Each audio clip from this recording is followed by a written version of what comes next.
শারীরিক দুর্বলতা সম্পর্কে আলোচনা। যাদের শরীর দুর্বল, চলাফেরা করা কষ্ট, তো তারা একটা ওষুধ খাবেন, এটা হলো ক্যালবো। যে কোনো দোকানে যাবেন, বললেই ওরা দিবে।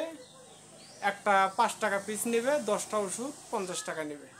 ক্যালবো এটা দিনে একটা করে খাবেন, রাতের বেলা খাওয়ার পরে খাবেন।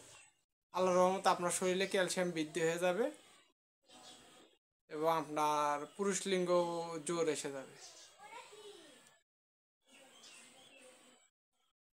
তো এটা যাদের শরীর দুর্বল, যাদের শরীর ক্যালসিয়াম কম, তারা এটা খাবে। আল্লাহর রহমতে শরীরের শক্তি সবকিছু বৃদ্ধি পাবে ইনশাল্লাহ। ও এক পাতা খাইলে হবে, বেশি খাইতে হবে না। পুরুষ লিঙ্গের কাজও করবে আল্লাহর রহমতে। তো সবাই ভালো থাকবেন, সুস্থ থাকবেন। আসসালামু আলাইকুম।